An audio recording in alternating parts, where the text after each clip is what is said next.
മക്കളെ, നിങ്ങൾ errors of principles പഠിച്ചു കഴിഞ്ഞു. ഇനി പഠിക്കാനുള്ളത് ഏതാണ്?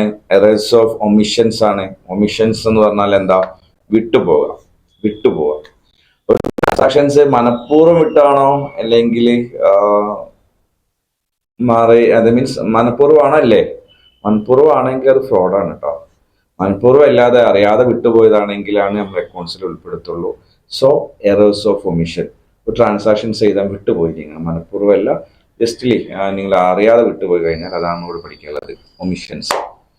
ഒമിഷൻസ് പറഞ്ഞു കഴിഞ്ഞാൽ ട്രാൻസാക്ഷൻസ് ഡെബിറ്റ് സൈഡിലും ക്രെഡിറ്റ് സൈഡിലും ഒന്നും എഴുതിയിട്ടില്ല. അങ്ങനെയാണെങ്കിൽ ഇതിനു മുന്നേ എറേഴ്സ് ഓഫ് ഒമിഷൻ പറയുന്നതിന് മുന്നേ നമുക്ക് എറേഴ്സ് ഓഫ് ഒമിഷൻ രണ്ട് ടൈപ്പ് ഉണ്ട്. ഏതൊക്കെ അറിയാം നിങ്ങൾ? എറേഴ്സ് ഓഫ് ഒമിഷൻ രണ്ട് ടൈപ്പിൽ കംപ്ലീറ്റ് ഒമിഷനും ഉണ്ട്, പാർഷ്യൽ ഒമിഷനും ഉണ്ട്. കംപ്ലീറ്റ് ഒമിഷൻ എന്ന് പറഞ്ഞു കഴിഞ്ഞാൽ ട്രാൻസാക്ഷൻസിന്റെ ഡെബിറ്റിലും ക്രെഡിറ്റിലും നിങ്ങൾ എൻറ്റർ ചെയ്തിട്ടില്ലെങ്കിൽ അതിനെയാണ് കംപ്ലീറ്റ് ഒമിഷൻ എന്ന് പറയാം. പാർഷ്യൽ ഒമിഷൻ എന്ന് പറഞ്ഞു കഴിഞ്ഞാൽ ഒന്നെങ്കിൽ ഡെബിറ്റിൽ എഴുതിയിട്ടുണ്ടാവും അല്ലെങ്കിൽ ക്രെഡിറ്റിൽ എഴുതിയിട്ടുണ്ടാവും. അങ്ങനെ ഏതെങ്കിലും ഒരു സൈഡിൽ നിങ്ങൾ ട്രാൻസാക്ഷൻസ് എൻറ്റർ ചെയ്തിട്ടുണ്ടെങ്കിൽ അതിനെയാണ് എന്ത് പറയാം? എറേഴ്സ് ഓഫ് പാർഷ്യൽ ഒമിഷൻ എന്ന് പറയാം. അത് എക്സാമ്പിൾ പറയാം. എക്സാമ്പിൾ പറയുമ്പോൾ എനിക്ക് കുറച്ച് മനസ്സിലാവും. Okay, credit sales to Hashim rupees 10,000 റുപ്പീസിന് ഹാഷിമിന് സാധനം സെയിൽ ചെയ്തു. അപ്പം ഞാൻ ഈ ട്രാൻസാക്ഷൻസ് ഞാൻ എഴുതാൻ വിട്ടുപോയി. ഞാൻ ബുക്കിൽ ശ്രദ്ധിച്ചിട്ടില്ല, ഞാൻ അറിയാതെ സംഭവിച്ചു പോയി.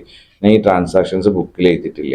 ബുക്കിൽ എൻട്രീസ് ഒന്നും എഴുതിയിട്ടില്ല, ഒരു എൻട്രി എഴുതിയിട്ടില്ല, ഡെബിറ്റിലും എഴുതിയിട്ടില്ല, ക്രെഡിറ്റിലും എഴുതിയിട്ടില്ല. അങ്ങനെ ആവുന്ന സമയത്ത് ഇങ്ങനത്തെ എറേഴ്സിനെ എന്താ പറയുക? എറേഴ്സ് ഓഫ് കംപ്ലീറ്റ് ഒമിഷൻ എന്ന് പറയാം. ട്രാൻസാക്ഷൻ ബുക്കിൽ ഒന്നും എഴുതിയിട്ടില്ല, ഒരു ട്രാൻസാക്ഷൻ എഴുതാൻ വിട്ടുപോയി. അങ്ങനെയാണെങ്കിൽ എറേഴ്സ് ഓഫ് അങ്ങനെയാണ് എറേഴ്സ് കംപ്ലീറ്റ് ഒമിഷൻസ് എന്ന് പറയും. ക്ലിയർ ആയോ? ട്രാൻസാക്ഷൻ ഡെബിറ്റിൽ എഴുതിയില്ല, ക്രെഡിറ്റിൽ എഴുതിയില്ല. സെൻ എറേഴ്സ് ഓഫ് കംപ്ലീറ്റ് ഒമിഷൻ.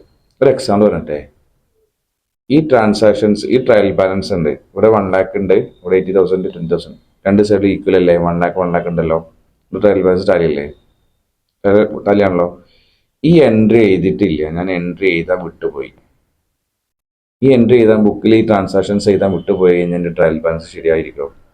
തീർച്ചയായിട്ടും ശരിയായിരിക്കും. കാരണം ഞാൻ ഡെബിറ്റ് സൈഡിൽ എമൗണ്ട് എഴുതുന്നില്ല, ക്രെഡിറ്റ് സൈഡിൽ എമൗണ്ട് എഴുതുന്നില്ല. എനിക്കറിയില്ല, ഞാൻ വിട്ടുപോയ ട്രാൻസാക്ഷനാണ്. അങ്ങനെയാണെങ്കിൽ നിങ്ങൾ ട്രയൽ ബാലൻസ് എന്തായിരിക്കും പറയുന്നത്? നിങ്ങൾ ട്രയൽ ബാലൻസ് ടാലി ആയിരിക്കും. അപ്പോൾ നിങ്ങൾ മനസ്സിലാക്കേണ്ട സാധനം ഇത്രയേ ഉള്ളൂ. എറേഴ്സ് ഓഫ് ഒമിഷൻ എന്ന് പറഞ്ഞ സാധനം രണ്ട് രീതിയിലുണ്ട്. അതിൽ കംപ്ലീറ്റ് ഒമിഷൻ എന്ന് പറഞ്ഞു കഴിഞ്ഞാൽ ട്രാൻസാക്ഷൻസ് ഒന്നും എഴുതിയിട്ടില്ലെങ്കിൽ നിങ്ങൾ ട്രയൽ ബാലൻസ് എന്തായിരിക്കും? ടാലി ആയിരിക്കും, ഈക്വൽ ആയിരിക്കും രണ്ട് സൈഡിലും.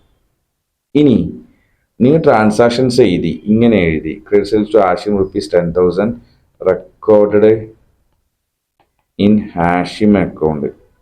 ഹാഷിം അക്കൗണ്ടിൽ മാത്രം റെക്കോർഡ് ചെയ്തു. അങ്ങനെയാണ് ട്രാൻസാക്ഷൻസ് ഇങ്ങനെ എഴുതുക.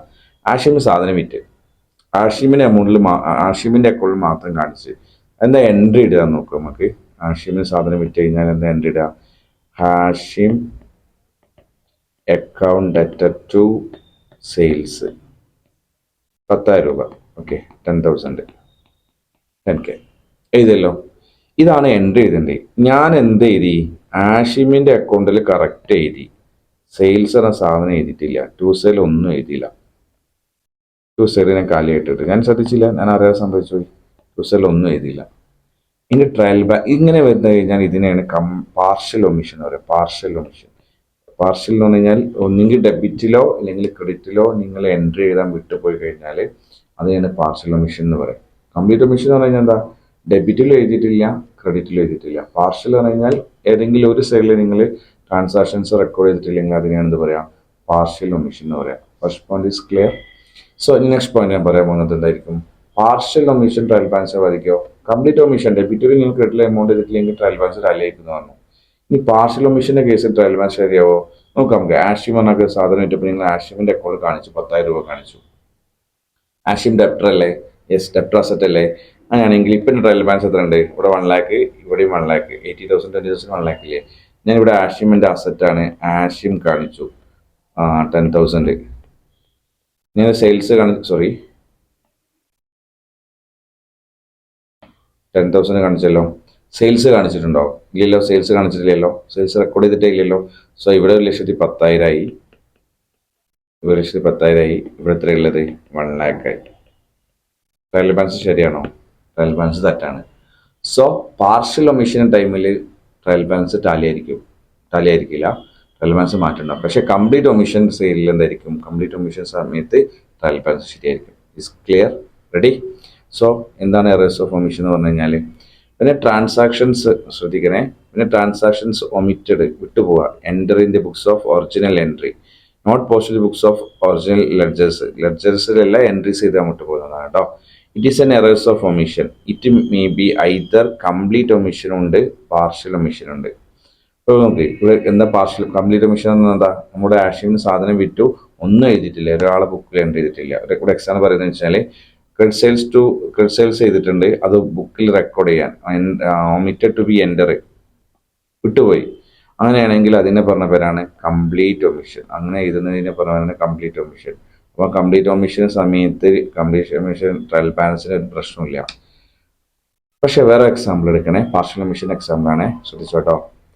ക്യാഷ് പെയ്ഡ് ടു കൃഷ്ണൻ്റെ അടുത്ത് നിന്ന് ക്യാഷ് കൊടുത്തു കൃഷ്ണക്ക്. അത് പേയ്മെന്റ് ക്യാഷ് ബുക്കിൽ റെക്കോർഡ് ക്യാഷ് ബുക്കിൽ, പക്ഷെ omitted to be posted to Krishna account post ചെയ്യാൻ വിട്ടുപോയി.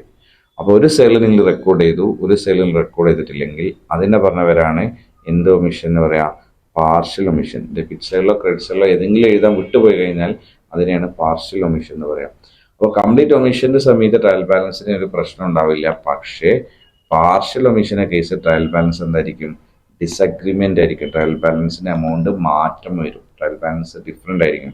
അതാണ് ഇപ്പം ട്രയൽ ബാലൻസ് 1,10,000 1,00,000 കാരണം ആഷിമിന് സെയിൽ ചെയ്തപ്പോൾ ആഷിമിന്റെ അക്കൗണ്ടിൽ മാത്രം റെക്കോർഡ് ചെയ്തു, സെയിൽസ് അക്കൗണ്ടിൽ റെക്കോർഡ് ചെയ്തിട്ടില്ല. ക്ലിയർ? റെഡി? ഇത്രയാണ് എറേഴ്സ് ഓഫ് ഒമിഷൻസിൽ പറയാനുള്ളത്. അതിൻ്റെ കൂടെ വേറൊരു പോയിന്റ് നോട്ട് ചെയ്യണം.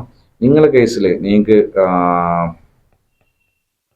പാർഷ്യൽ ഒമിഷൻ ആണ് നിങ്ങൾക്ക് സംഭവിച്ചതെങ്കിൽ, പാർഷ്യൽ ഒമിഷന് സമയത്ത് നിങ്ങൾ ആ സാധനം റെക്കോർഡ് ചെയ്യാൻ, പാർഷ്യൽ ഒമിഷന് സമയത്ത് നിങ്ങൾ ട്രാൻസാക്ഷൻസ് റെക്കോർഡ് ചെയ്യാൻ നിങ്ങൾ എന്ത് ചെയ്യണമെന്ന് വെച്ച് കഴിഞ്ഞാൽ, ഇതിൻ്റെ പാർഷ്യൽ ഒമിഷൻ്റെ കേസിൽ നിങ്ങൾ ശ്രദ്ധിക്കുന്ന കാര്യം, നിങ്ങൾ സസ്പെൻസ് അക്കൗണ്ട് ഓപ്പൺ ചെയ്യേണ്ടി വരും കേട്ടോ. പാർഷ്യൽ ഒമിഷൻ്റെ കേസിൽ അത് നിങ്ങൾ ഈ പോയിന്റ് ചെയ്തിട്ടില്ല, അത് നോട്ട് ചെയ്ത് വെക്കണേ. പാർഷ്യൽ ഒമിഷൻ ടൈമിൽ നിങ്ങൾ എന്ത് ഓപ്പൺ ചെയ്ത് വെക്കണം?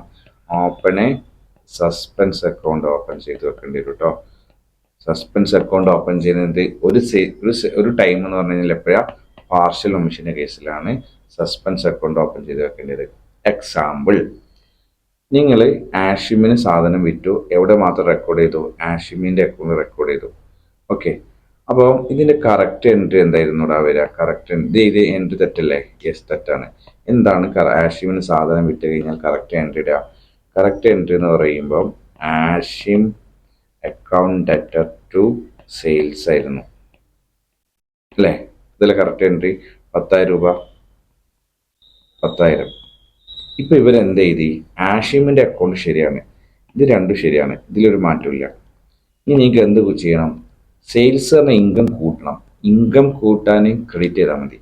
അങ്ങനെയാണ് ഞാൻ ഇത് റെക്ടിഫിക്കേഷൻ എൻട്രി ഇടുന്ന സമയത്ത് ശ്രദ്ധിക്കണേ, ഇൻകം കൂട്ടാൻ ക്രെഡിറ്റ് ചെയ്താൽ മതി. ടു സെയിൽസ് എഴുതി. എത്ര സെയിൽസ് ഇൻകം കൂട്ടണം? 10,000 കൂട്ടണം. ഓക്കെ, ഞാൻ കൂട്ടി. ഇനിയിപ്പോൾ ഡെബിറ്റിൽ എൻട്രി ചെയ്തണ്ടേ? യെസ്, ഡെബിറ്റിൽ എൻട്രി ചെയ്തണം. അപ്പോൾ അത് പാർഷ്യൽ ഒമിഷനാണോ? യെസ്, പാർഷ്യൽ ഒമിഷനാണ്. ഞാൻ എന്ത് ചെയ്യണം? ഇവിടെ സസ്പെൻസ് അക്കൗണ്ട് കാണിക്കണം.